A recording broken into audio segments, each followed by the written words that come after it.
এদেশ এখন যারা চালাচ্ছে, এখন যে অবস্থায় আছে, এর আগে যেভাবে চলেছে,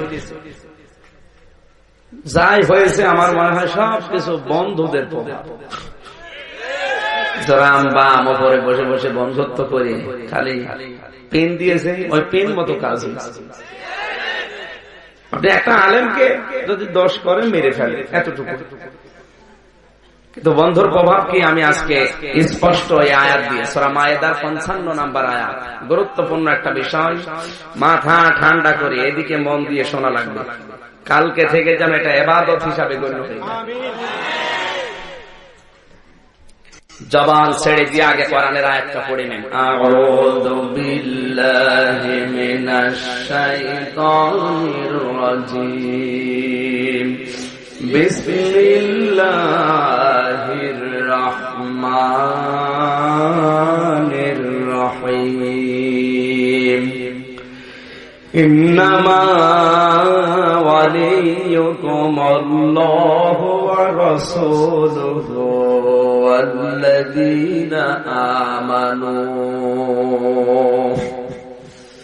والذين آمنوا الذين يقيمون الصلاة ويؤتون الزكاة وهم راكعون।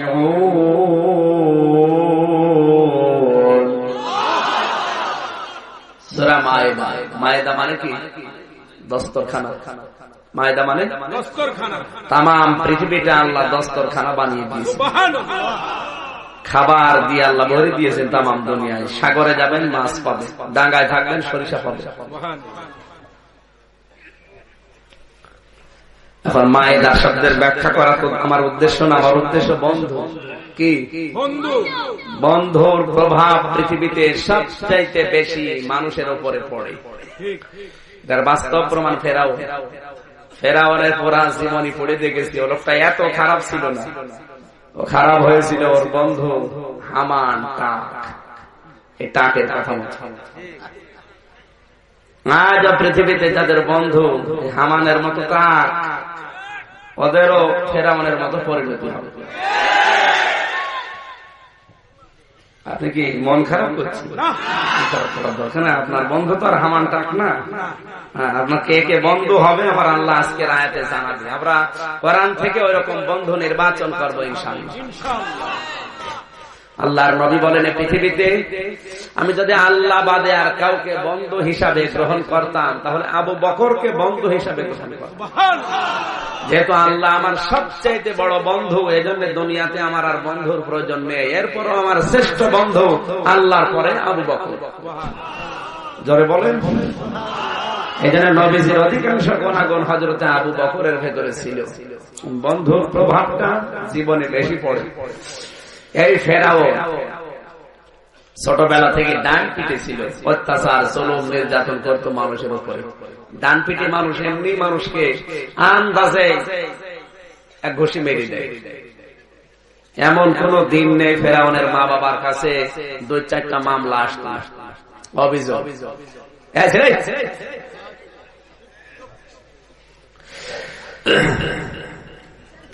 শেষ পর্যন্ত মা বাবার সহ্য করতে না পেরে ওকে ত্যায্যপুত্র করেছিল। এই যে ত্যায্যপুত্র করার সিস্টেম ফেরাউন থেকে শুরু হয়েছে। সর্বপ্রথম এই পৃথিবীতে সন্তানকে ত্যায্য করে দিয়েছে ফেরাউনের মা বাবা। কত ভালো সন্তান হলে তারও ত্যায্য করে মা বাবা। আপনি কি কথা বোঝেন না? এই বাংলাদেশে আলেমদের বিপক্ষে অবস্থান যে লোকটা সবচেয়ে বেশি নিয়েছিল, আমি নাম নাই নিলাম, এই লোকটাকেও তার বাবা মা ত্যায্য করে দিয়েছে। আপনি হয়তো খোঁজ খবর নিয়ে দেখবেন, সংবাদ সম্মেলন করে ওর মা আর বাবা বলেছিল, কোলাঙ্গারের সাথে আজ 22 বছর আমরা মা বাবা কথা বলি না। চিন্তা করেন তো, 22 বছর যার মা বাবার সাথে কথা চলে না, ও কি মানুষ না জানোয়ার? আরো আলেমদের বিরুদ্ধে স্লোগান দেয়, মতে মোহাম্মদ, ফাঁসি চাই, দিতে হবে। এটা আব্দুল্লাহ বিন খাতার নামে এক যুবক, এও অবৈধ সন্তান ছিল মা বাবা। নবীজির হত্যার পারমিশন যেদিন আবু জাহেল দিয়েছে, ওই দিন মক্কার উপকণ্ঠে একটা মঞ্চ তৈরি করে নর্তকীদেরকে নিয়ে নাচিয়েছিল। ঢোল ডুবি তবলা বাজায়, মেয়েরা উলঙ্গ অর্ধলঙ্গ হয়ে নাচে, আর ওখানে উল্টা পাল্টা জিনিস খায় আর স্লোগান দেয় মতে মোহাম্মদ। আর মেয়েরা বলে ফাঁসি চাই, দিতে হবে। এটা যারা তৈরি করেছিল এই বিশ্বে, বাংলাদেশেও তৈরি যারা করেছিল এটা নিয়ে, আমার মনে হয় এই লোকটার মা বাবা যা মুখের উপরে বলেছে, যার 22 বছর এদের সাথে কথা বলি না, এদের চরিত্র ওই রকমই, ওর জন্মের ঠিক নেই। মা বাবা যখন তাড়িয়ে দিয়েছে, চিন্তা করছে কোথায় যায়, নিজের দেশ ছেড়ে বর্ডার পার হয়ে চলে যাচ্ছিল। বর্ডার পার হয়ে যাবার সময়, বর্ডার পার হয়ে যারা যায় সাহসে যায় না ভয়ে ভয়ে? সাহসে যায়। এমনি পাসপোর্ট নেই, ভিসা নেই, চুরি করে যাচ্ছে ভয়ে ভয়ে, চাদর মাথার উপরে দিয়ে ঘোমটা দিয়ে বের হয়ে চলে যাচ্ছে। ওর বন্ধু ছিল হামান, জিজ্ঞাসা করছে কে? বলে আমি। কোথায় যাও? মা বাবা আমাকে ত্যায্য করে দিয়েছে, এখন আমি আর দেশে থাকতে পারি না, চলে যাচ্ছি বাইরে। হামান ডাক দিয়ে বলে আমার অবস্থা ওই একই, আমারও মা বাবা আমাকে দেখতে পারে না, তুমি যখন যাও আমার সঙ্গে নাও। দুইজনকে নিয়ে দুইজন মিলে চলে যাচ্ছে বর্ডার পার হয়ে, রাতের বেলা বর্ডার পার হয়ে পৌঁছিয়েছে মিশরে। কোথায়? মিশরে পৌঁছানোর পরে সারা রাত হাঁটতে হাঁটতে দেশের অনেক দূরে গিয়ে এসেছে বর্ডার থেকে। সকাল যখন হয়েছে চিন্তা করছে পেটে তো খাবার নেই, সারা রাত জাগায়, পরে ক্ষুধা। একটা লোক তরমুজের খেতে কাজ করছিল, ওর জীবনী থেকে বলছি, যাবার পরে ডাক দিয়ে বলে চাচা আমাদেরকে কিছু খেতে দেন। মুরব্বি বলে খেতে দিতে পারি, আমার প্রতিটি তরমুজ গাছের গোড়ায় 1 বালতি করে পানি দেওয়া লাগবে। ফেরাউন হামান দুইজনের নাম কিন্তু এটা না, ফেরাউনের নাম ছিল অনেকগুলো নাম আছে। ফেরাউনের নাম আসল কিন্তু এটা না, ওর নাম ছিল আসওয়াদ। ডাক দিয়ে বলছে চাচা পেটে তো খাবার নেই, এক কাজ করেন 2টা তরমুজ দেন, আমরা দুইজন খেয়ে নেই, শক্তি হোক, এরপরে পানি ঢেলে দেব। ঠিক আছে, দুইজন 2টা তরমুজ খেয়ে এরপরে পানি লাগাও। দুইজনই যুবক মানুষ, শরীরে শক্তি আছে। মালিক চিন্তা করছে এদের যে কাজ তো ভালোই হচ্ছে, তাই তোরা কাজে লাগবি, অসুবিধা নেই, শুধু বাড়িতে থাকা খাওয়ার ব্যবস্থা করে দেন, কাজ করে দেব। ফেরাউন সর্বপ্রথম এই পৃথিবীতে তরমুজের খেতে কাজ দিয়ে জীবন আরম্ভ করে। এর আগে ভব কোম্পানির ম্যানেজার ছিল, কোন কাজ কর্ম ছিল না, বাপের হোটেলে খেত আর ঘুরে বেড়াতো। কিছুদিন চলছে, এ মুরব্বির বাড়িতে থাকে। হঠাৎ করে একদিন হামান বুদ্ধি দিচ্ছে, বন্ধু এভাবে আর কতদিন চলা যায়, এক কাজ করো, এদেশে মিশরের সরকারি গোরস্থানের দারোয়ান নেবে, সার্কুলার দিয়েছে, তোমার তো বডি ফিটনেস ভালো আছে, তুমি সালাম্বা ভালো, তুমি যে দরখাস্ত লাগাও, দেখা যাক কি হয়। দরখাস্ত দেওয়ার পরে লাইনে দাঁড়িয়েছে, ওর বডি ফিটনেস দেখে, ওর যোগ্যতা দেখে, হ্যাঁ ঠিক আছে ধরে নিয়ে নিলাম। মিশরের সরকারি গোরস্থানের কেন্দ্রীয় গোরস্থানের দারোয়ান, গোরস্থানের যে ঘর আছে ওখানে থাকে। হামানকে কিছুদিন পরে বলে তোর আর তরমুজের খেতে কাজ করার দরকার, তুই আমার সাথে আয়, মানুষ মরে এখানে আসে, মাটি দেওয়ার সময় তোমার সাহায্য করবে, দুইজন মিলে আমাদের চলে যাবে। বেশ কিছুদিন চলছে, হঠাৎ প্লেগ রোগ দেখা দিল মিশরে, পাইকারি হারে মানুষ মরা আরম্ভ হয়েছে, হাজার হাজার মানুষ মারা যাচ্ছে, সবাই গোরস্থানে নিয়ে আসে। ফেরাউন যতটুকু পারে মাটি দেয়, লাইন করে দেয়। হঠাৎ করে হামান ডাক দিয়ে বলে, বন্ধু এইভাবে না, এক কাজ করো, যারা এসেছে ধনী মানুষ যারা, ওরা লাশ নিয়ে আর কতক্ষণ দাঁড়িয়ে থাকবে, বলো টাকা বেশি দেবে যে তার লাশ আগে মাটি দিয়ে দেবো। গোরস্থানে সর্বপ্রথম ঘুষের সিস্টেম চালু করেছিল এই ফেরাউনের বন্ধুর কথা মতো।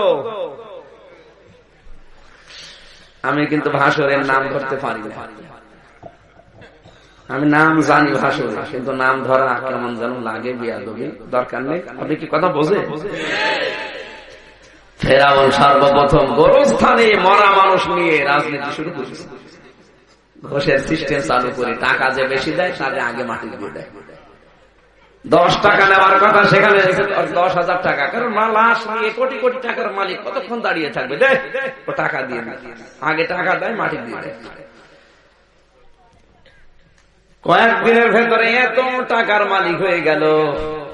হামান ডাক দিয়ে বলে, বন্ধু এক কাজ কর, টাকাগুলো এক জায়গায় জমা না করে মানুষের ভেতরে দিনের বেলা টাকা ছেড়ে রাখ, টাকা ছেড়ে রাখে টাকা আসে। এই যে সিস্টেম চালু হয়ে গেল। এই সিস্টেম তো আর বাংলাদেশে এখনো শুরু হয়নি, এইটা করছে অনেকে, আমি জানি। টাকা ছেড়ে রাখে টাকা আসে, সুদ তো বলে না, বলে ইন্টারেস্ট। এই সিস্টেম আছে কারা কারা? হাত তোলেন তো ভাই। যে একজন কি, আপনি কত টাকা ছেড়ে রেখেছেন? না, আমি হাসির খোরাকি দিই না, আমি হাত দিই না ভাই। প্রত্যেকটা কথায় আমার শিক্ষা। আমি যদি গল্প বলি মনে করবো ওর ভেতরে কোন শিক্ষা আছে, না তো আমি আন্দাজে বলবো। খাওয়া যায়, সব জিনিস খাওয়া যায়, বল সুদ খায়, ঘুষ খায়। বন্ধু কি জিনিস? দুইজন বন্ধুত্ব করেছে, একজন চালাক আর একজন পাগল। দুইজন বন্ধুত্ব করে বলছে, এক কাজ করো, একটা কাঁঠাল কিনে খায়। ঠিক আছে, কাঁঠালের দাম কত? 50 টাকা। চালাক যেটা বলছে, টাকা এখন দেওয়ার দরকার নেই, আগে দুইজন কাঁঠালটা খেয়ে নেই, যে বেশি খাবে সে টাকা বেশি দেবে। পাগল বলছে, আমার অসুবিধা নেই, খাবো কম, টাকা দেবো কম। কাঁঠালটা ভেঙে যখন খাচ্ছে, চালাক যে রোয়াও খায় আটিও খায়, পাগল যেটা আটি রেখে দেয় রোয়া খায়। শেষে গণনা করে দেখা গেল চালাকের সামনে মাত্র 5টা আটি, আর পাগলের কাছে 45টা। বেশি বা আটি যায় বলে। টাকা এবার পাগল দিয়েছে 45, ও দিয়েছে 5। ও আনন্দ করে, আল্লাহ খাইলাম বেশি, দিলাম কম। অনেক মানুষ এখানে চালাক বসে আছে, প্রতি মাসে মাসে 100 টাকা ছেড়ে রাখে, 120 টাকা পায়। চালাক গো, পাগল চিন্তা করছে, আল্লাহ খাইলাম কম, দিলাম বেশি। 100 টাকা রাখে, 120 টাকা মাসে মাসে দেওয়া লাগে। এরকম পাগল নেই? পাগল আছেন কারা? হাত তোলেন তো। ওই যে একজন, তার মানে ও সুদ খায় না কিন্তু দেয়।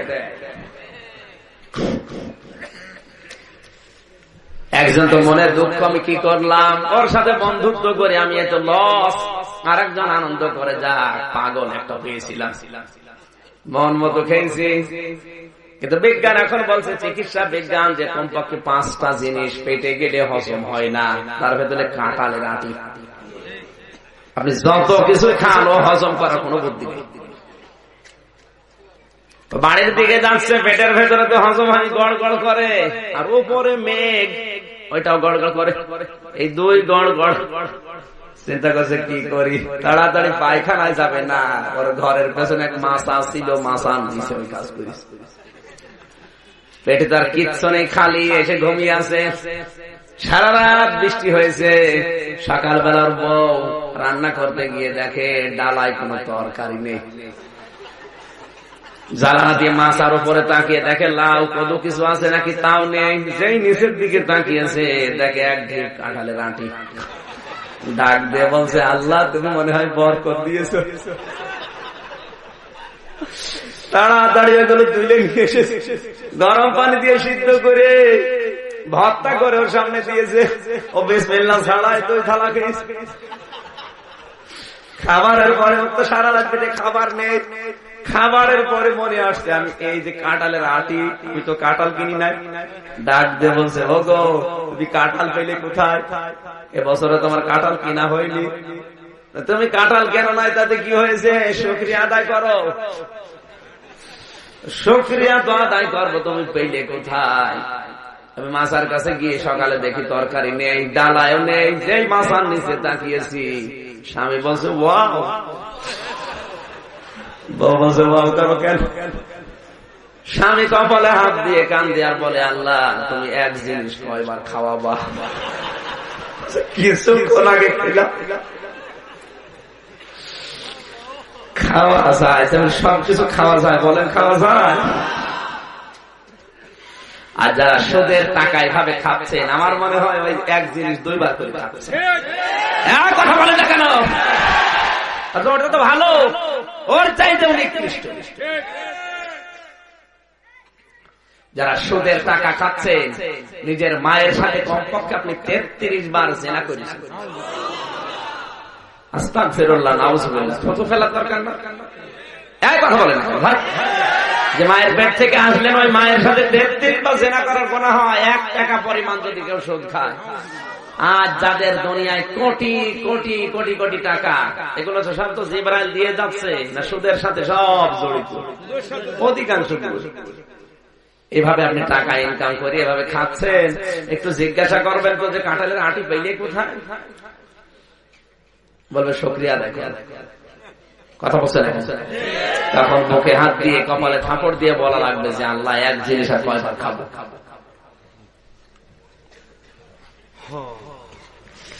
সিস্টেম চালু হয়ে গেল, কিছুদিনের ভেতরে বহু টাকার মালিক হয়েছে।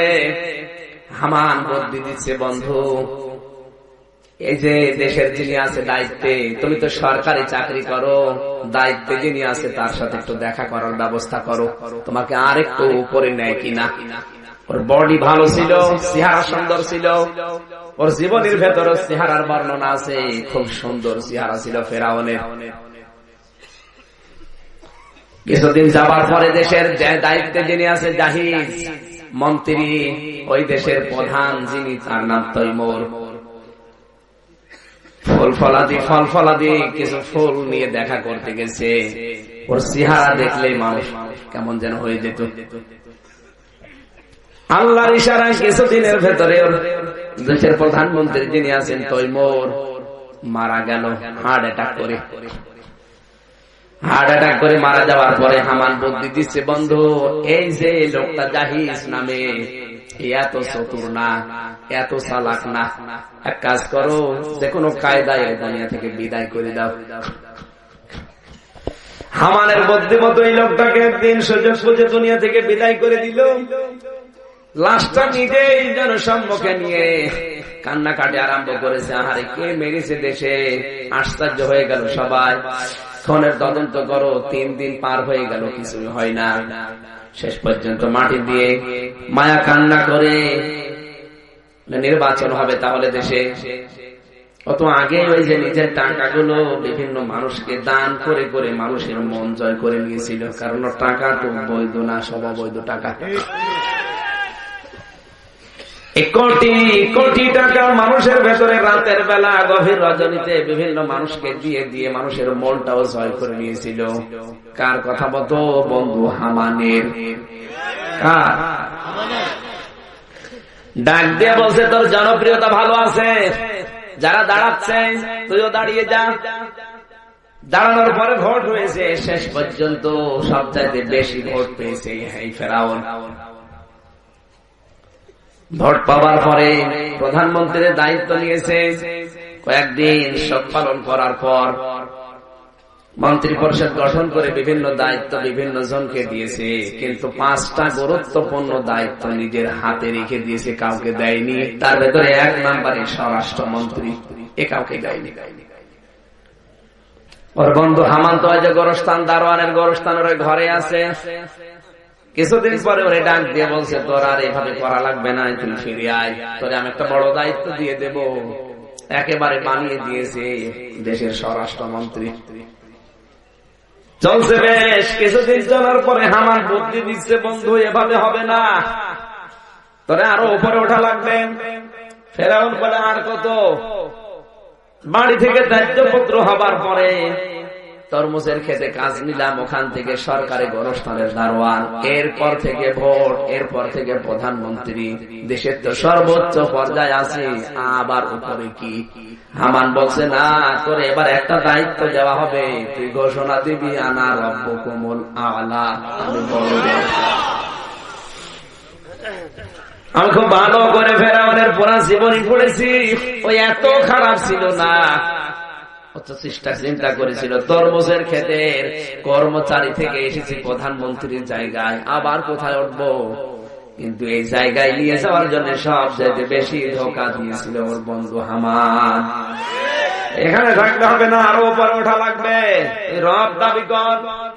ফেরাউন ওই দিন ওকে গরম দিয়েছিল, বেটা কি বলিস? এদেশে এখনো আসমানি কিতাবের আলোচনা চলে, এখনো আসমানি কিতাবের জ্ঞানী জ্ঞানী আলেমরা আছে। এদেশের মানুষ মেনে নেবে না। রব্বুকুমুল আ'লা, অন্তত মিশরে এটা মানা যাবে না। হামান বুদ্ধি দিচ্ছে, তোরে একবারে তো দাবি করতে বলি না, তুই আমার 40 বছর সময় দে, এই 40 বছরের ভেতরে আমি তোর জায়গা মতো তুলে দেব। প্রথম 10 বছর তুই এক কাজ করবি, শিক্ষা ব্যবস্থায় এমন একজন মানুষকে বসাবি, শিক্ষা ব্যবস্থার 10 বছর একাধারে চললে ওখান থেকে আসমানি কিতাবের যে কথাগুলো আছে তুলে দিবি। তাওরাতের, ইনজিলের, জাব্বুরের এই কথা না, আসমানি কিতাবের ওই সময় যেটা ছিল ওই কিতাবের কথাগুলো আস্তে আস্তে সব তুলে দে। দেখবি 10 বছরের শিক্ষা ব্যবস্থায় আমল পরিবর্তন হয়ে গেছে, মানুষ শিক্ষিত হবে কিন্তু অধিকাংশ গুলো নাস্তিক হবে। 10 বছর একাধারে যখন এভাবে চলছে, কোরআনের শিক্ষা ব্যবস্থা থেকে আলাদা, আসমানি কিতাবের শিক্ষা আর নেই। 10 বছর একাধারে থাকলে মানুষ এমনি আমার আল্লাহকে ভুলে যাবে। হামান বুদ্ধি দিচ্ছে, বন্ধু আরো 10 বছর এক কাজ করা লাগবে। এই আসমানি কিতাব যারা পড়াতে পারে ওদেরকে বিদায় করা লাগবে, আর ওদেরকে এমনিতে বিদায় করতে গেলে জনগণের টার্গেট হয়ে যাবে। এক কাজ কর, ওদেরকে বিদায় করার আগে এমন এমন দোষ ওদের উপরে চাপিয়ে দে যেন মানুষ ওদের নাম শুনলেই ঘৃণা করে। আপনি এমনি মেরে ফেলেন একটা আলেমকে যদি দোষ করে, কিন্তু মারার আগে এমন দোষ তার উপরে চাপিয়ে দেওয়া হয়, পরবর্তী প্রজন্ম যারা আসবে ওরা যেন আলেমের নাম শুনলে ঘৃণা করে। বড় হুজুর ধর্ষক, আরে ছোট হুজুর তো 2 নম্বর। আপনি মনে হয় ঘুমাচ্ছেন, ঘুমান ভাই, 12টার পরে জেগে উঠবেন। 3 নম্বরে যারা কাজ করা লাগবে, এই দেশে নারী পুরুষের এক জায়গায় চাকরির ব্যবস্থা করে দে। কারণ একটা মানুষ যদি, নারী যদি পুরুষের কাছে বেশি সময় দেয়, স্বামীর চাইতে সাহেবের সাথে মহব্বত বেশি হয়। আপনি দেখবেন একটা নারী যদি নিজের স্বামীর কাছে 3 ঘন্টা থাকে, সাহেবের কাছে 21 ঘন্টা, মহব্বত বাড়বে স্বামীর চাইতে সাহেবের সাথে। অনেক সময় স্লোগানও দিয়ে ফেলে, তোরে ছেড়ে দেবো কিন্তু সাহেব ছাড়তে পারবো না, কারণ সময় দিয়েছে তো হুজুরের চাইতে সাহেবের কাছে বেশি। কথা বলছে না? মানুষের নেচার এটা, যার কাছে বেশি সময় থাকে মহব্বত তার সাথে বেশি হয়। এই কথা বলছে না? এই জন্য স্বামী স্ত্রী এক জায়গায় থাকার নিয়ম। কিন্তু এখন আমরা একজন লন্ডনে, একজন আমেরিকা, কিছুদিনের পরে দেখা যাচ্ছে 2 জন আসমানে ঝোল খাচ্ছে, আর ছেলে মেয়েরা আল্লাহ দিচ্ছে। আমার কথা কি বোঝা যাচ্ছে? স্বামী স্ত্রী 2 জনই যারা চাকরি করে, আপনি একটু খোঁজ নিয়ে দেখবেন সংসারে শান্তি নেই, কারণ ওদের পরিবার দেখবে কি? আমি বহু পরিবারের খোঁজ নিয়ে দেখেছি, নেই। স্বামী স্ত্রী 2 জন সকাল 8টার সময় বেরিয়ে যায়, রাত 8টায় আসে, আরে সন্তানাদি গুলো সব আসমানে ঝোল খায়। হয় না, কিছুদিন পরে দেখা যাচ্ছে ঐশী তৈরি হচ্ছে। বাবা ছাড়া ওরা চলে না। কি বাবা? আপনি চাকরি করতে নিষেধ করছেন না, কিন্তু সিস্টেম তৈরি করা লাগবে। স্বামী স্ত্রী, নারী পুরুষ অবাধ মেলামেশা তৈরি করার জন্য এক জায়গায় করে দাও। আপনি আলাদা আলাদা ব্যবস্থা করেন, কোনো অসুবিধা নেই। নারীরা চাকরি করবে 100% গ্যারান্টি দিয়ে, কোনো অসুবিধা নেই, কিন্তু ওদের সিস্টেম থাকবে ক্ষেত্র আলাদা, সব এক জায়গায় করে দিয়েছে। এই যে এখন সৌদি আরবে আইন পাস করে সেলসম্যান দিচ্ছে মেয়েদের, সুন্দরী মেয়েদেরকে ওইভাবে যদি আপনি দোকানে যেয়ে দেখেন, ও মাল কিনবেন না, ওই মালের দিকে তাকিয়ে থাকেন। কি একটা আশ্চর্য গো। আমি হজে যাওয়ার পরও ওগুলো দেখি না, কিন্তু এখন দেখতে পাচ্ছি। এখন আইন পাস করে ওদেরকে ড্রাইভিং লাইসেন্স দিয়েছে, মেয়েরা ড্রাইভিং করতে পারবে। শুধু এতটুকুই না, সিনেমা হল ওপেন করে দিয়েছে, নারী পুরুষ সিনেমা দেখছে। জোরে বলেন সুবহানাল্লাহ। শুধু নবীজি আছে ওখানে, আল্লাহর ঘরটা আছে, এজন্য গজব নাজিল হচ্ছে। ওই সালমান শয়তান যা শুরু করেছে ওখানে গজব আবার আগে আসার কথা। কারণ জেনা ব্যভিচার যখন ওপেন হয়ে যায় তখন আল্লাহ তার রহমতের দৃষ্টিটা তুলে নেয়। কথা বলে না কেন? আজও এই দেশটায় রহমত যতটুকু ছিল এখন আল্লাহ আস্তে আস্তে তুলে নিচ্ছে এই কারণে। কারণ এই দেশে এখন জেনা ব্যভিচার একেবারে ওপেন হয়ে যাচ্ছে সব জায়গায়। ১,৫০০ বছর আগে নবীজি জানিয়েছিলেন এমন সময় আসবে মানুষ জেনা করবে আর জেনা করা দেখবে। এখন তো মোবাইলে ঠিক ওই কায়দায় চলছে। কথা বলেন না কেন? পর্ণ আসক্তি যাদের বেশি, উলঙ্গ নাচ, উলঙ্গ পোস্টার, উলঙ্গ নারী দেহ দেখার অভ্যাস যাদের বেশি, একটা কাজ করেন, বলবো মন খারাপ হবে না? মোবাইল যাদের আছে, মোবাইলের স্ক্রিনে অথবা কম্পিউটারের স্ক্রিনে যারা ফেসবুক আইডি আছে, মোবাইল খোলার পরেই কিন্তু একটা লেখা আসে। কথা বোঝেন আমার? লেখা আসে না? যাদের ওগুলো দেখার অভ্যাস বেশি, আসক্তি বেশি হয়, শয়তান তো বসে নিয়ে চেষ্টা চালাবে। কারণ ওগুলো দেখলে সঙ্গে সঙ্গে আপনার ঈমান চলে যাবে। জেনা করলে যেমন ঈমান চলে যায়, জেনা দেখলে কথা বলছে না।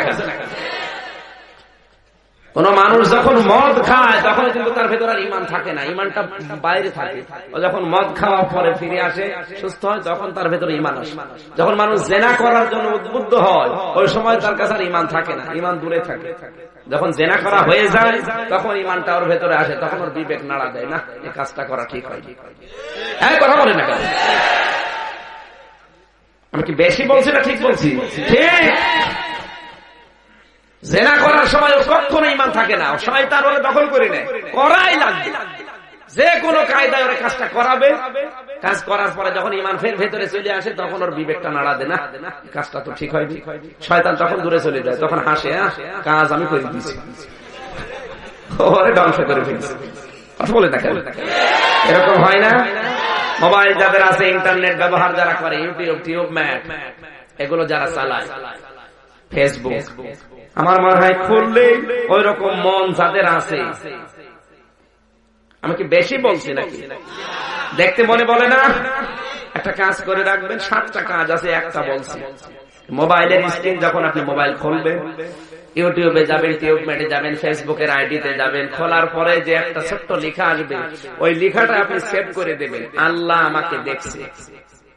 বাংলায় দেবেন, হিন্দিতে দেবেন, আরবিতে দেবেন, যে ভাষায় আপনি পারেন লিখে দেবেন, আল্লাহ আমাকে দেখছে।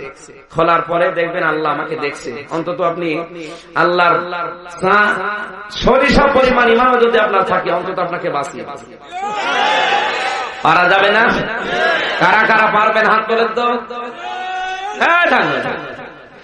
দাড়ি মুখে নিয়ে 2 নম্বরই কাজ করো। দেখে মোবাইল দেখে,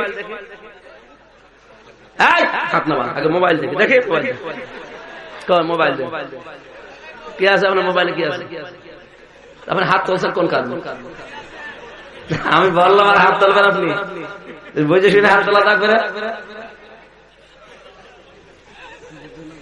আমার কথা মনে হয় বোঝা যাচ্ছে না। আমার ভাইরা, 3 নম্বরে এক কাজ করো, নারী পুরুষের অবাধ সিস্টেম চালু করে দাও। দেখবা 10 বছরের ভেতরে পর্দা বলতে যে এখন কিছু আর থাকবে না, সবাই একাকার হয়ে যাবে। আর নারী পুরুষের একাকার হয়ে যাওয়া মানে জেনা ব্যভিচার ওপেন চালু হওয়া। ওপেন যখন জেনা ব্যভিচার চালু হবে, স্বামী মনে করবে সন্তান আমারই, কিন্তু সন্তানটা সাহেবের। আজ বাংলাদেশে হাজার হাজার সন্তান বাবা মনে করছে আমারই, কিন্তু দেখতে মনে হয় সাহেবের মতো হয়েছে। কি গো, ছেলে আমার সাহেবের মতো মানে? বলে আল্লাহ দিয়েছে, আল্লাহ ভুল করেছে।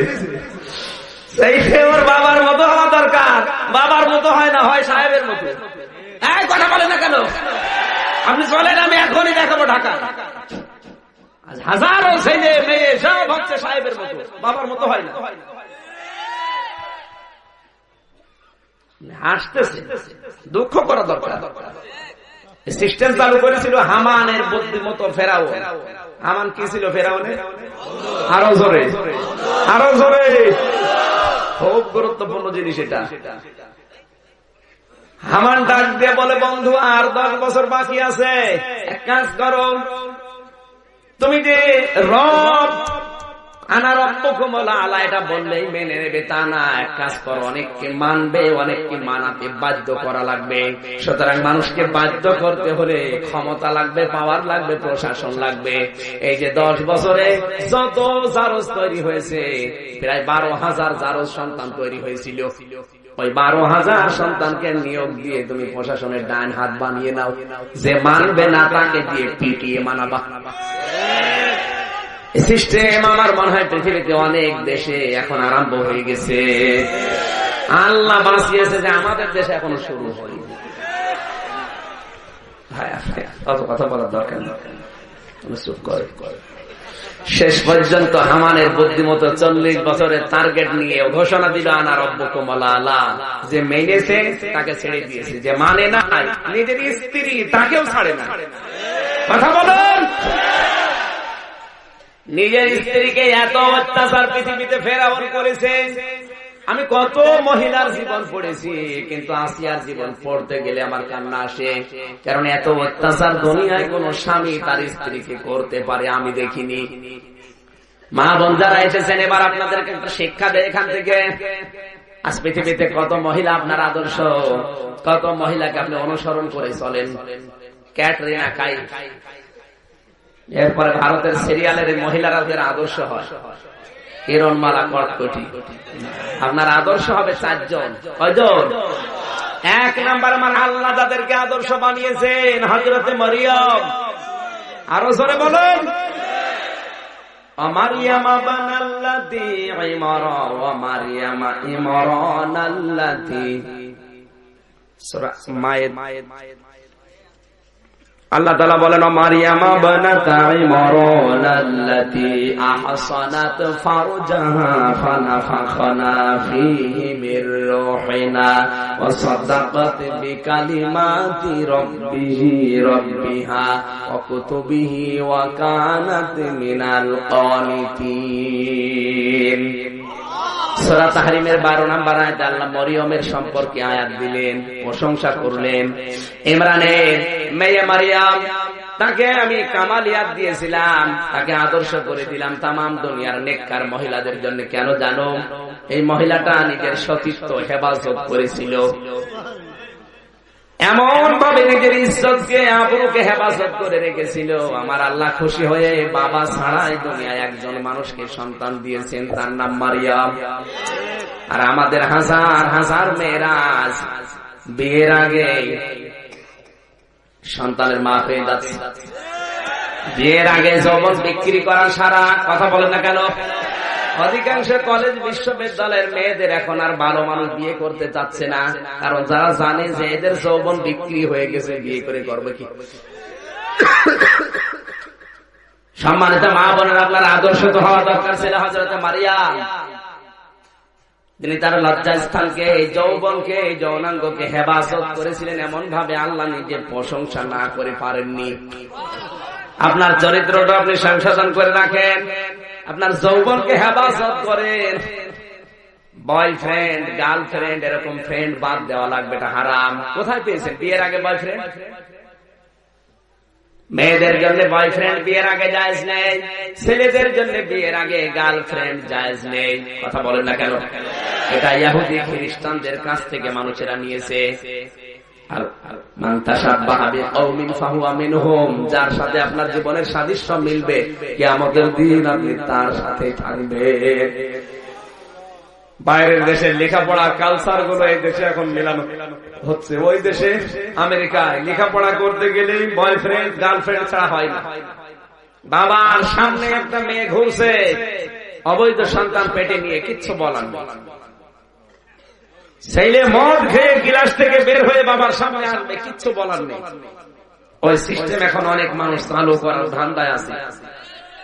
উনি আধুনিক হতে চায়। এটাকে আধুনিক বলেন?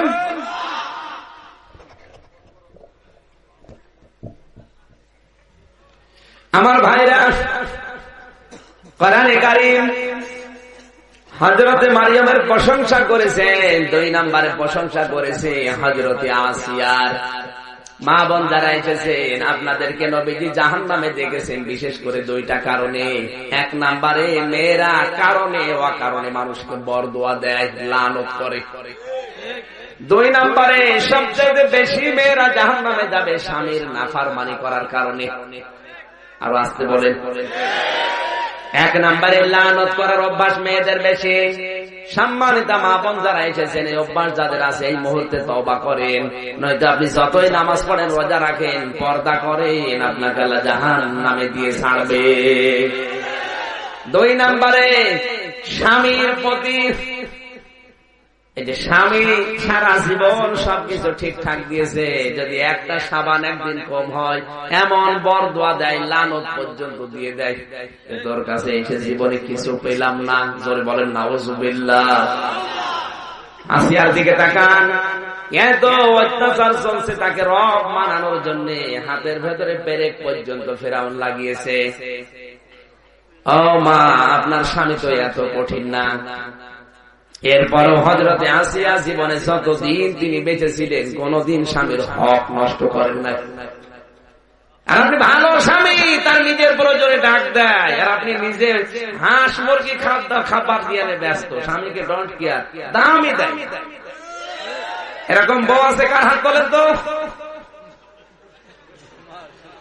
এই যে একদম, ও আবার হাত তুলে নাড়া দিচ্ছে, আমি না।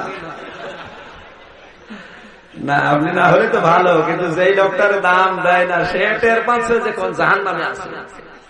কথা বলেন, মেয়েরা কি এসেছে? আমার মা বোনেরা, শুধু নামাজ দিয়ে, রোজা দিয়ে, কোরবানি দিয়ে জান্নাত পাওয়া যাবে না। আপনার জান্নাত যাওয়ার যে 4টা জিনিস আছে, তার ভেতরে 3 নম্বরে আপনার স্বামী। স্বামীর নাফরমানি থেকে মুক্ত হওয়া লাগবে। নাফরমানি যারা করছেন আপনাকে থেমে যাওয়া লাগবে। পৃথিবীতে যত মহিলার জীবন আমি পড়েছি, হযরতে আসিয়া সবচাইতে বেশি স্বামী ভক্তি করে দেখিয়েছেন। এত অত্যাচার হচ্ছে, এরপরও হযরতে আসিয়া স্বামীর প্রতি মন খারাপ না, বরদোয়া দেননি। কোরআনে কারীম জানিয়েছে, ওয়ারাবাল্লাহু মাসালাল লিল্লাযিনা আমানু মুরআতা ফিরআউন ইয ক্বালাত রাব্বি ইবনি লি ইনদাকা বাইতান ফিল জান্নাতি ওয়া নাজ্জিনি মিন ফিরআউনা ওয়া আমালিহি ওয়া নাজ্জিনি মিনাল কওমিজ যালিমিন। জোরে বলেন আল্লাহু আকবার। একটু খেয়াল করে শোনা লাগবে। আল্লাহ দৃষ্টান্ত দিচ্ছেন ঈমানদারদের জন্য। ফেরাউনের স্ত্রী আসিয়া, আল্লাহ পাক এই পৃথিবীতে যে সমস্ত মেয়েদের স্বামী আছে তাদের নাম কিন্তু কোরআনে নেয়নি, কিন্তু যাদের স্বামী নেই তাদের নাম আল্লাহ কোরআনে স্পষ্ট ভাবে নিয়েছেন। মরিয়মের নাম আল্লাহ কোরআনে স্পষ্ট দিয়েছেন, ওর নামে সূরা দিয়েছেন, কারণ মরিয়মের স্বামী। কথা বলেন না। অথচ এই জায়গায় ফেরাউনের স্ত্রীর নাম আসিয়া আল্লাহ জানতো না। তাহলে নামটা না নিয়ে ইমরাতা দিলেন কেন? ইমরাতা ফেরাউনের স্ত্রী, অথচ আল্লাহ নামটা জানতেন। এই জন্য যারা স্বামী হারা তারা সবচাইতে বড় হতভাগা। কথা বলে না কেন? স্বামী আছে, গুরুত্ব দিচ্ছেন না। হঠাৎ করে যখন খোকার বাবা মরে যাবে তখন যে হবে। একটু কোরআনের দিকে খেয়াল করে। স্বামী আছে এই জন্য আল্লাহ তার নাম নেয়নি, যদিও ঈমানদার। স্বামী নেই এই জন্য আল্লাহ তার নামটা দিয়েছেন, কারণ স্বামী না থাকলে যে দুঃখ দুনিয়ার কেউ না বুঝলে ওটা আল্লাহ বোঝে। আজ যে সমস্ত মেয়েদের স্বামী বিদেশে কাটাচ্ছে 22 বছর, ও যৌবনটা নিয়ে কাটা, গলা কাটা মুরগির মতো করবে কি? বিশেষ করে যাদের সন্তানগুলো আপনি পাঠিয়ে দিয়েছেন, আর এই এলাকার মানুষগুলো বেশি বিদেশে থাকে আমি দেখেছি। এই নোয়াখালী, কুমিল্লা, ব্রাহ্মণবাড়িয়া, আমি বাইরের যতগুলো দেশে গেলাম, জিজ্ঞাসা করে বাড়ি কোথায়, ব্রাহ্মণবাড়িয়া, বাড়ি কোথায়, নোয়াখালী, বাড়ি কোথায়, কুমিল্লা।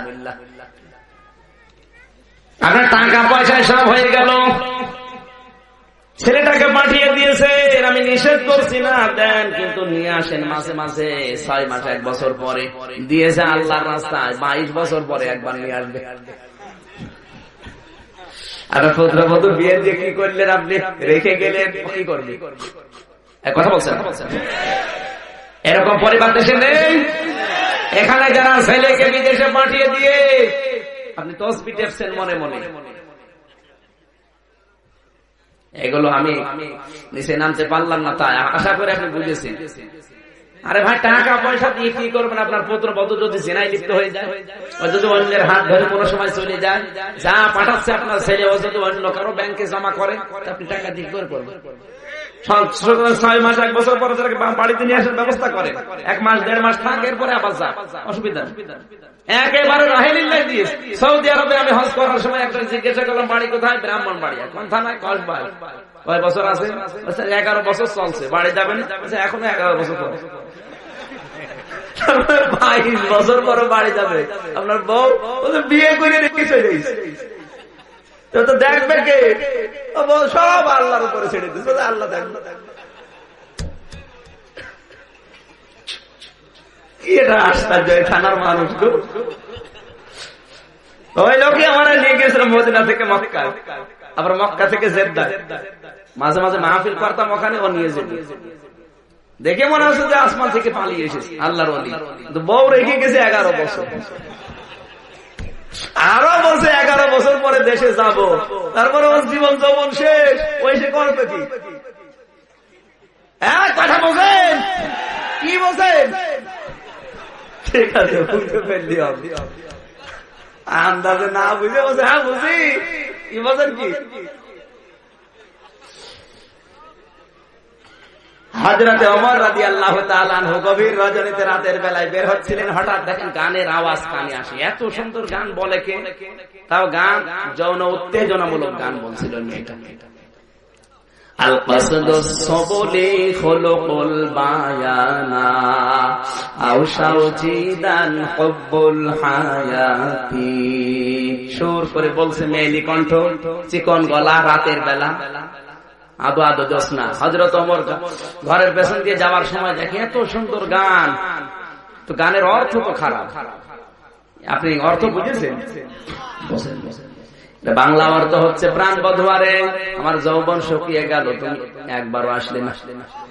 খুব ভালো গান, আমরা তো সুবহানাল্লাহ পড়েছি অনেকে, কি সুন্দর গান। আল কসদুস সবলি খুলুকুল বায়ানা আও শাউজিদান হুব্বুল হায়াতি। হযরত ওমর রাগ কন্ট্রোল করতে না পেরে ঘরের বেড়া ভেঙে দিয়ে ঢুকলেন, কারণ বেড়া দেওয়া ছিল খেজুরের পাতা দিয়ে।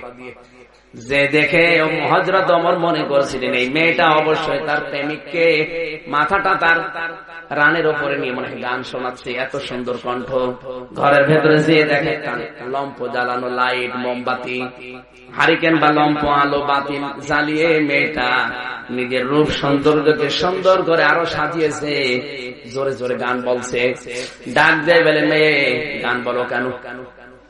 মেয়েটা আশ্চর্য হবে থেকে, আমি চাই হয় তুমি গান বললে কেন?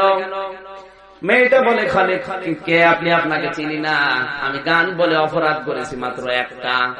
সূরা লোকমানের 6 নম্বর আয়াতটা অবমাননা করেছে, আমিও জানি। আমিনান নাসি মান ইয়াশতারি লাহওয়াল হাদিসি লিউদিল্লা আন সাবিলিল্লাহ।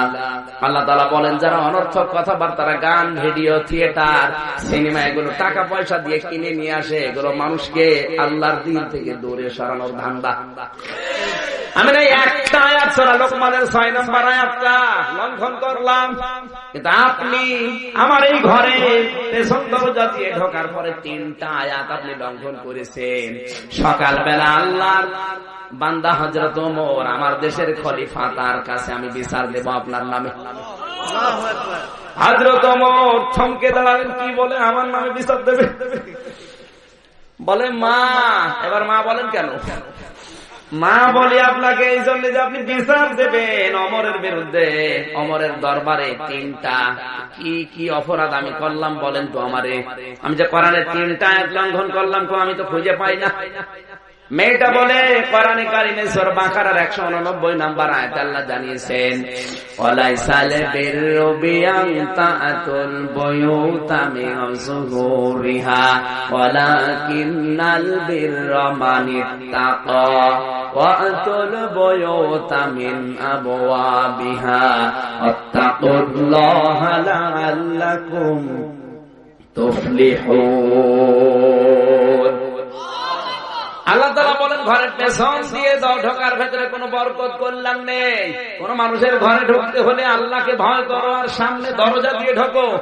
কোরআনের নির্দেশ হচ্ছে দরজা দিয়ে ঢোকা। আমার ঘরের নির্ধারিত দরজা আছে, দরজা বাদ দিয়ে আপনি পেছন দরজা বাদ দিয়ে বেড়া ভেঙে ঢুকলেন কোন কারণে? আপনি ঘরের দরজা না দিয়ে বেড়া ভেঙে ঢুকেছেন, এই জন্য আপনার বিরুদ্ধে মামলা। প্রথম কোরআনের নির্দেশ একটা লঙ্ঘন।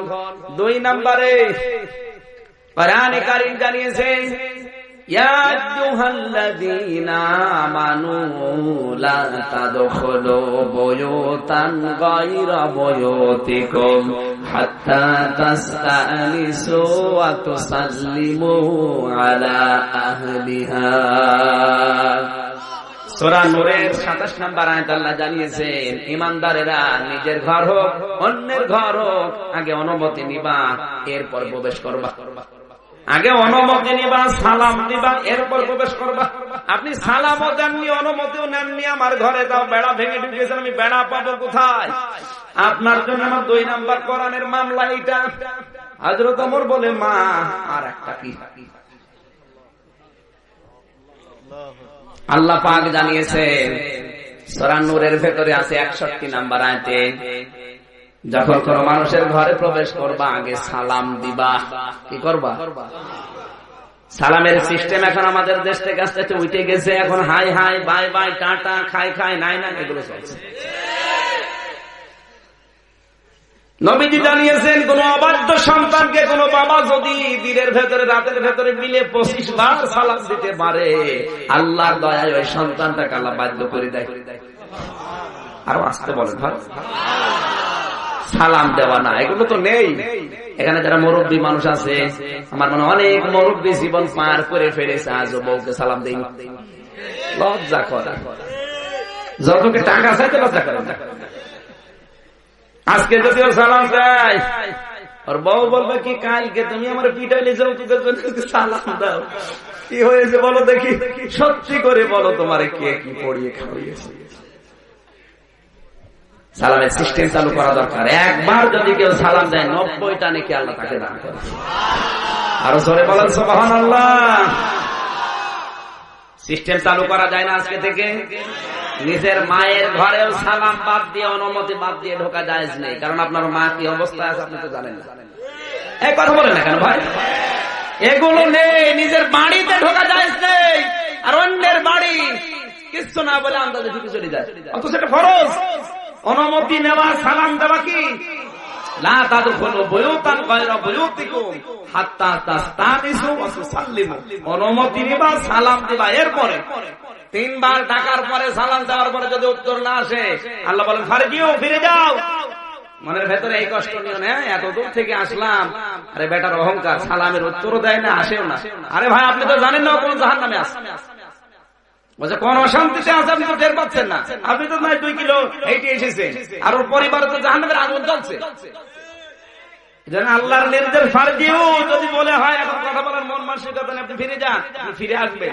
কে বলছেন বলেন তো? আর অনেক যুবক এখানে আছে, রাস্তা দিয়ে আশপাশে মানুষের বাড়ি থেকে যাবার সময় সালাম দেওয়ার পরে যদি উত্তর না দেয়, ওই দরজা বা দাঁড়ানা ফাঁকা দিয়ে আগে তাকিয়ে দেখে কি হচ্ছে ঘরের ভিতরে। সব দেখে নিয়ে তখন তোর এখন গলা কাকড় দেওয়া দরকার, শয়তান তো দেখা সব হয়েই গেছে। আমি কি বেশি বলছি না ঠিক বলেছি? এটাই চলছে আজ। মেয়েটা বলে আমি কোরআনের হাফেজা, পথিক তুমি 3 নম্বরে কোরআনের আয়াত লঙ্ঘন করেছে। সূরা হুজুরাতের 12 নম্বর আয়াত, ইয়া আইয়ুহাল্লাযীনা আমানু লা তাজতানিবু কাসীরাম মিনাজ যান্নি ইন্না বা'দাজ যান্নি ইসমুন ওয়া লা তাজাসসু ওয়া লা ইয়াগতাব বা'দুকুম বা'দা আইয়ুহিব্বু আহাদুকুম আন ইয়াকুলা লাহমা আখিহি মাইতান ফাকারিহতুম। আল্লাহ পাক বলেন, ঈমানদারেরা কখনো মানুষের উপরে ধারণা করো না, কারণ অধিকাংশ ধারণাই গুনার কাজ। আর ধারণা না, আন্দাজে একটা দোষ ভালো মানুষের উপরে চাপিয়ে দিচ্ছে। ধারণা করাও গুনার কাজ, আর আন্দাজে একটা দোষ মানুষের উপরে চাপিয়ে দিলে ওটা হয় তহমত। ওটা কি হয়? বাংলাদেশে এই তহমত সবচাইতে বেশি। কথা বলেন না কেন? কিচ্ছু জানে না, আন্দাজে একটা দোষ মাথার উপরে চাপিয়ে দিল, ও লোকটার সম্মান, মর্যাদা, টাকা পয়সা, ইজ্জত, আবরু দুনিয়ায় সব শেষ। মাঝখান থেকে ওর কিছু ফায়দা হলো। এটা আপনি একটা নিরপরাধ মানুষের উপরে দোষটা চাপিয়ে তাকে কালার করে দিলেন, তার একটা ক্ষতি করে দিলেন, আপনাকে আল্লাহ ছাড়বে, আপনার 70টা দোষ আল্লাহ কিয়ামতে ওপেন করে দিবেন। দুনিয়া অত সহজ না।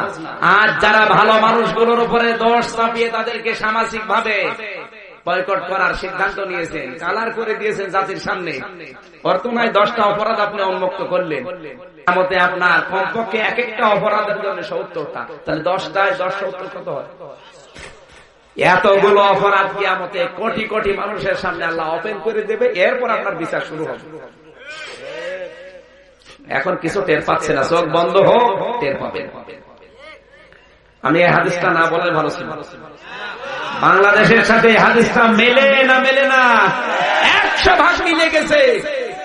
এটাই চলছে বাংলাদেশে বেশি। কথা বলেন, কিচ্ছু জানে না, আন্দাজে এমন এক মামলা দিয়েছে, শয়তানও বিশ্বাস করবে। আমার নামে যদি কেউ মামলা দেয় যাও রাজাকার, শয়তান বিশ্বাস করবে? মামলা দেয় আমার নামে বিস্ফোরক মামলার আসামি, ওরে শয়তান, বিস্ফোরককে আমি চিনি না। এই যে 10টা চাপিয়ে আপনি জাতির সামনে আমরা কালার করে দিলেন, আমার কাছ থেকে কিছু টাকা পয়সা খেলেন, এই টাকা নিয়ে আপনি মনে করেছেন বড় ইলিশ মাছ কিনে খাবেন, আপনার শরীরের রক্তের ভেতর ক্যান্সার দেবে। অধিকাংশ বড় বড় মানুষ যারা এই দেশে অবৈধ ইনকাম করেছে, মানুষের টাকা ফাঁকি দিয়েছে, সবগুলো ক্যান্সারে মারা যাচ্ছে। আমি নাম নাই নিলাম, হ্যাঁ নাম নেই, মায়ের খায়, যে কয়টা মারা গেছে সব ক্যান্সারে না, অধিকাংশ কোনো ক্যান্সার। যাদের অবৈধ ইনকাম একটাও ভালোভাবে মরছে না, সব ক্যান্সারে মরছে। আমার ভাইরা, আপনার রিজিক যা আছে আপনার কপালে আসবে, আপনার বরাতে আসবে। আপনি মানুষের সম্পদ গুলো এভাবে অবৈধ ভাবে জোর করে ফাঁকি দিয়ে অন্যায় ভাবে কি করে নিয়ে আসেন? আপনার তো বিবেক আছে, আপনি তো আর পশু না। এই কথাগুলো যেহেতু রেকর্ড হচ্ছে, এরপরে যারা এসেছে তাম পৃথিবীতে এরা ছড়িয়ে দেবে। আমার মনে হয় আপনারা যদি নাও মানেন, তাম দুনিয়ায় 228টা রাষ্ট্রে যার কানে যাবে, একটা মানুষও যদি অবৈধ ইনকাম ছেড়ে যায়, আজকের এই মাহফিল সাকসেস। জোরে বলে আল্লাহু আকবার। হযরত ওমরকে মেয়েটা বললেন, হে পথিক, মানুষের দোষ ধরা, ধারণা করা গুনার কাজ। কি ধারণা করে আপনি আমার ঘরের বেড়া ভেঙে ঢুকলেন? বলেন।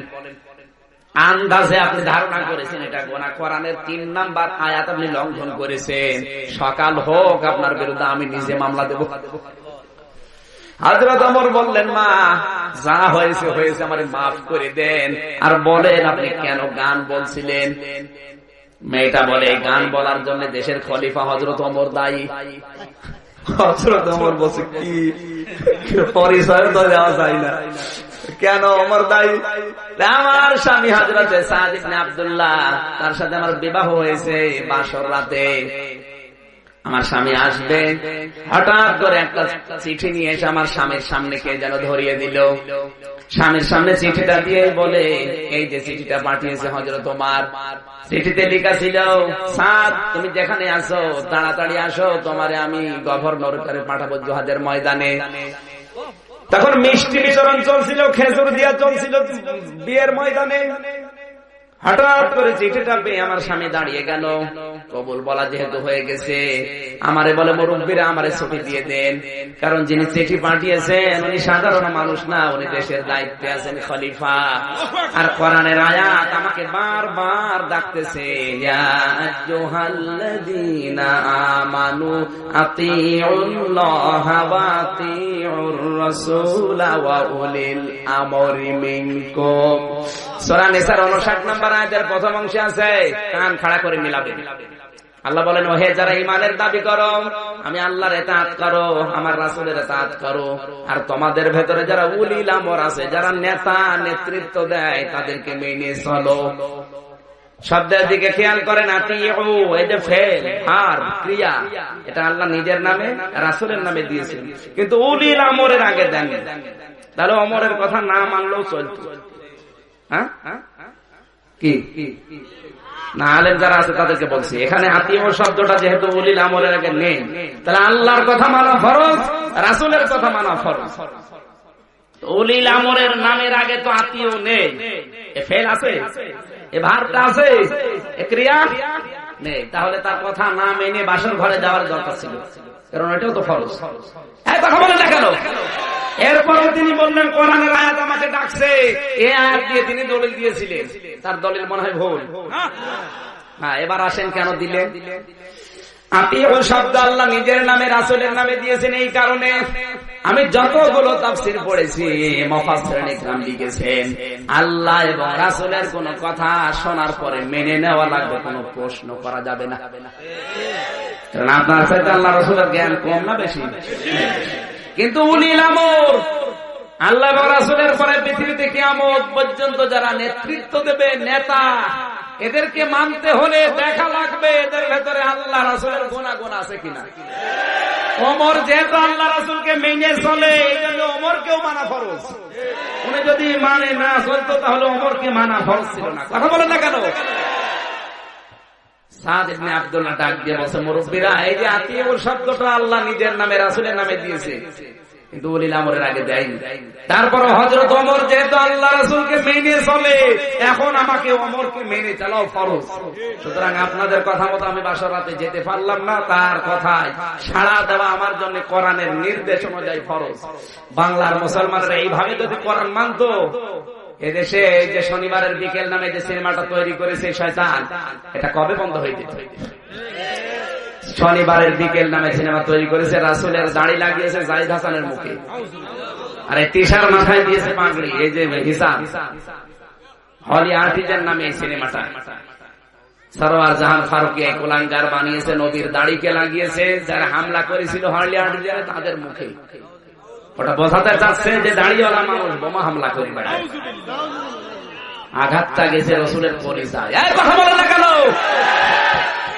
আপনি কোথায় আঘাত দিচ্ছেন? সিনেমা বানান, নভেল নাটক বানান, অসুবিধা নেই, কিন্তু রসুলের দাড়ি নিয়ে আপনি হিজাব পর্দা ফরজ ওইটা নিয়ে কটূক্তি করলে সাহস দিলকে? অবশ্যই আপনার পেছনে কোন রাঘব বোয়াল কলকাঠি না আছে, এই শয়তানের এতটুকু পিসকে মানুষের দ্বারা চিকন হ্যাংলা দেখেননি? সরওয়ার জাহান ফারুককে ঠেলা দিলে পড়ে যাবে, আর শয়তান এত সাহস আসে কোত্থেকে? ওর পেছনে রাঘব বোয়ালরা আছে। এই কথা বলেন, আপনি যাই পেছন ধরো যদি শক্তি পাচ্ছেন, আর যারাই দিচ্ছে স্পষ্ট জানাচ্ছি, এখনো ৯৬% নবীর উম্মত এই দেশে আছে। বেশি ঝামেলা করবেন না রাসূলের সুন্নাত নিয়ে, আল্লাহর বিধান পর্দা ফরজ নিয়ে। যদি একবার এটা খেকে যায়, সিনেমা না চলচ্চিত্র জগৎই দেশ থেকে চলে যাবে।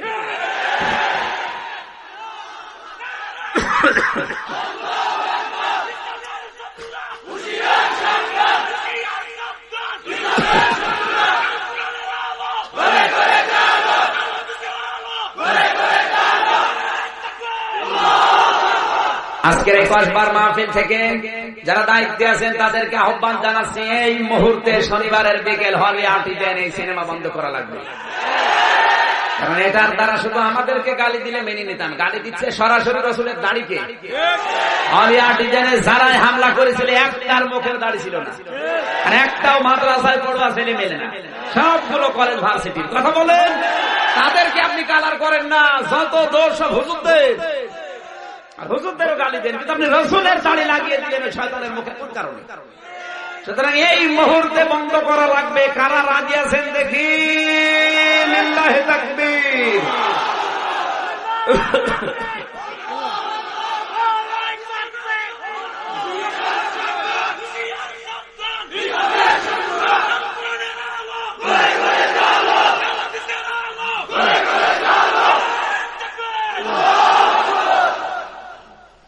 আমার ভাইরা, হযরত ওমর ডাক দিয়ে বলে মেয়ে, তারপরে কি হয়েছে?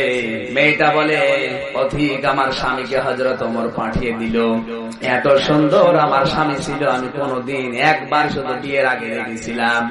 শুনেছি আমার স্বামী সাদ ইবনে আব্দুল্লাহ মদিনার সবচাইতে সুন্দর যুবক, আর আমিও সবচাইতে সুন্দরী। কিন্তু বাসর রাতে ঘরের গেট থেকে আমার কাছে বিদায় দিয়ে চলে গেল। বলে এবার জিহাদের ময়দান থেকে ফিরে আমি আসব। 3 মাস পার হয়ে গেল। হঠাৎ শুনলাম যে আমার স্বামী আসতেছে।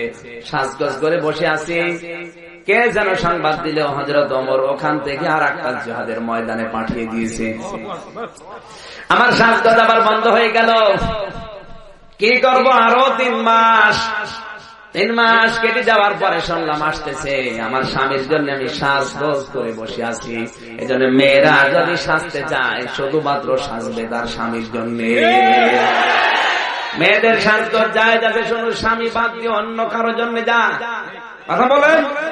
আপনি লিপস্টিক দেবেন, লিপাইনার দেবেন, আশকারা, মাস্কারা, আইলানা যা দেবেন স্বামীর জন্য দেন।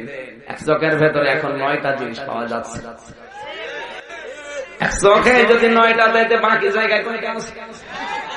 আমি নাম নাই আমি বিয়ে করার সময় মার্কেট করতে গিয়ে দেখেছি চোখে দিয়েছে 9টা। বললাম ভাই চোখে 9টা, বাকি জায়গায় কয়টা? হুজুর আপনি হুজুর মনে হয়েছেন, সব দিইনি। সাধারণ মানুষের ব্যাগ করে দিতাম। যত মানবেন দে, পোল্ট্রি ফার্মের যত মল আছে সব তাই মুখে। কথা বলে না কেন? এমন দিয়া দিয়েছে আর আব্বা বলতে পারে না ড্যাডি। আব্বা বললে মিশে যাবে। কায়দা ড্যাডি বলে ডাকে। আম্মি আম্মি বললে হয় না, কি যেন একটা নাম দিয়েছে মাম্মি, যেন মুখ না লাগে। আপনি দেবেন যা আছে সব দিয়ে দেন স্বামীর জন্য। শুধু কার জন্য? এভাবে সুন্দর করে সাজগোজ করে আপনি মার্কেটে যান। এটা স্বামী খুশি করার আপনার উদ্দেশ্য না, খুশি করার উদ্দেশ্য পাবলিক।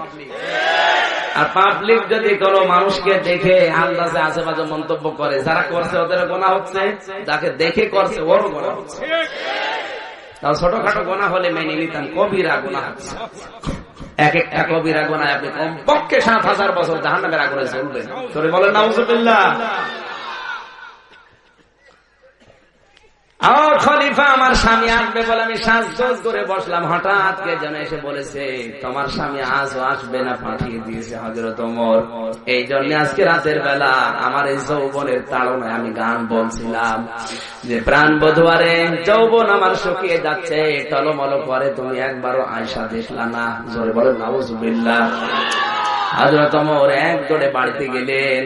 নিজের মেয়ে সাউদাকে ডাক দিয়ে বললেন, নিজের মেয়ে হাফসাকে ডাক দিয়ে বললেন, মা, একটা মেয়ে বিয়ে হওয়ার পরে নিজের স্বামী ছাড়া কতদিন থাকতে পারে? মেয়ে বলে, আব্বা কেন? বলে আমার দরকার আছে, বলো। মেয়েটা বলে, আব্বা বিয়ে হওয়ার পরে স্বামী ছাড়া একটা মেয়ে খুব বেশি হলো 4 মাস থাকতে পারে, এর চাইতে বেশি থাকলে তার কষ্ট হয়। হযরত ওমর তাড়াতাড়ি করে তওবা করে বলেন, আল্লাহ আমি কি করেছি? ও তো 4 মাস না, 3, 4, 12 মাস হয়ে গেছে। স্বামী যাদের নেই, দূরে থাকে, তারা টের পায় কি জিনিস। আপনার আছে, আপনি টের পাচ্ছেন না, খালি গন্ডগোল করেন, খালি বরদোয়া দেন। এবার তাকান তো, স্বামী এলো, এই মেয়েটার ব্রেক দিয়েছে হাতের ভেতরে, গরম পানি মাথার উপরে দিচ্ছে, চুলগুলো গরম পানির কারণে গরম তেল ঢেলে দিচ্ছে, চুলগুলো খসে পড়ে যাচ্ছে। এরপরও তিনি স্বামীর নামে বরদোয়া দেননি। আল্লাহ তাআলা বলেন, ইযে ক্বালাতি রাব্বি বিনিলি ইনদাকা বাইতান ফিল জান্নাতি। হযরতে আসিয়া বলেছে, রব্বুল আলামিন, যে অত্যাচার চলছে তোমার যেন রাগ হয়ে না যায়। আমার এই অত্যাচার দেখে আমার স্বামীর উপরে যেন তোমার রাগ না হয়। তুমি এক কাজ করো, তুমি যেখানে থাকো ওই জায়গায় একটা ঘর আমার জন্য বানিয়ে দাও, ওই ঘরে বসে বসে যেন আমি তোমাকে দেখতে পারি। এত অত্যাচার করার পর স্বামীর উপরে বর দোয়া দেয়নি, আর অত্যাচার করা লাগে না, শুধু শ্বশুর শাশুড়ি নিয়ে এক জায়গায় মিলে মিশে থাকবে, তাই রাজি হয় না। কথা বলে না, তুমি জান্নাত পাবা। খালি নামাজ পড়লে একটু পর্দা করলে জান্নাত পাবা, অত সোজা না। এত অত্যাচারের পর স্বামীকে আল্লাহ তুমি যেন রাগ করবা না, এই কথা বলছি। ওয়ানাজ্জিনি একালিফ টান আছে, ওয়ানাজ্জিনি মিন ফিরাউনা ওয়া আমালিহি ওয়ানাজ্জিনি মিনাল কওমিজ জালিমিন। হে আল্লাহ, তুমি আমার স্বামী ফিরাউনের অত্যাচার থেকে তুমি আমাকে বাঁচাও, এতটুকু। কিন্তু তার উপরে তুমি অত্যাচার করো, এই কথা আসিয়া বলে না। সুবহানাল্লাহ বলতে পারেন না? ওয়ানাজ্জিনি মিন ফিরাউনা, ফেরাউনের কবল থেকে তুমি আমাকে বাঁচাও, কিন্তু তাকে তুমি অত্যাচার করো, তার উপর তুমি প্রতিশোধ নাও, এই কথা আসিয়া বলে না। তারপরও ব্রেক মারা হাতের ভেতরে। আর আপনার একটা সাবান কম হলে আপনি বরদোয়া দিয়ে ছেড়ে দিচ্ছেন। নবীজি মেরাজ থেকে ঘুরে এসে জাহান্নামে মেয়েদের দেখেছিলেন এই কারণে। অধিকাংশ মেয়েরা স্বামীর উপরে আন্দাজে বরদোয়া দেয়, বাস্তবতা তো বলছে না। মনে করে পাশের বাড়ির স্বামী এত কিছু দেয়, পারে না, আন্দাজে এক কথা বলে দেয়। কথা বলে না কেন? যার স্বামীর যেরকম ইনকাম, ওই ইনকাম নিয়ে আপনাকে খুশি থাকা লাগবে। আপনাকে ওয়াহেদ ভাইয়ের বাড়ি পাঠিয়েছে এমনি না, আপনাকে তো আমার বাড়ি পাঠাতে পারতো। লোকটার মাসে ইনকাম 16,000 টাকা, আর আমার ইনকাম 16 লাখ টাকা। সুতরাং আপনি আমার বাড়িতে এসেছেন যে পর্যায়ে, ওই রকম আপনি করেন। ওর বাড়িতে যদি আল্লাহ পাঠায়, ওকে যদি চাপ দেন আমি হামজার মতো, তোরও 16 লাখ টাকা উপায় করা লাগবে, ওর তো বিক্রি করা লাগবে, তাও হবে না। কারণ বুড়ি মানুষকে রাখেন। এই জন্য মা বোন যারা এসেছেন, শুধু আর শোনা না, যার স্বামীর ইনকাম যতটুকু, ওইটা নিয়ে আপনাকে খুশি থাকা লাগবে, ওটা ইবাদত। কারণ অধিকাংশ স্ত্রীর মুখের দিকে তাকিয়ে স্বামী অবৈধ ইনকাম করতে বাধ্য হয়। বেশিরভাগ নেতারা, নেতার বইয়ের ফ্যাশন কি? এই আজকে দেখলাম এক নেতা তার স্ত্রীকে প্রায় 60টা শাড়ি কিনে দিয়েছে। আজকে এক একটা শাড়ি তাও 22-23 টাকা দাম, ফেসবুকে দিয়েছে। এক একটা শাড়ি যদি 22-23 টাকা দাম হয়, 60টা শাড়ি কত হয়? সব জিব্রাইল দিয়েছে। ওই স্ত্রীর মন রক্ষা করতে গিয়ে, ওকে খুশি করার জন্য ওই নেতা জনগণের সম্পদ অবৈধভাবে ইনকাম করে। কথা বলেন, আপনি কি রাগ করবেন না? এই আয়াত বাদ দিয়ে দেবেন। উনি বলেছেন নাজ্জিনি মিনাল কওমিজ জালিমিন, নাজ্জিনি একালিফ টান আছে, তুমি আমাকে বাঁচাও এই জালেম সম্প্রদায় থেকে। তারপরও তিনি বদদোয়া দেননি স্বামীর উপরে, যে আল্লাহ তুমি এর উপরও প্রতিশোধ না। সুবহানাল্লাহ বলতে পারেন নাই? আপনার আদর্শ হওয়া দরকার আসিয়া, আপনার আদর্শ বানিয়েছেন কটকটি।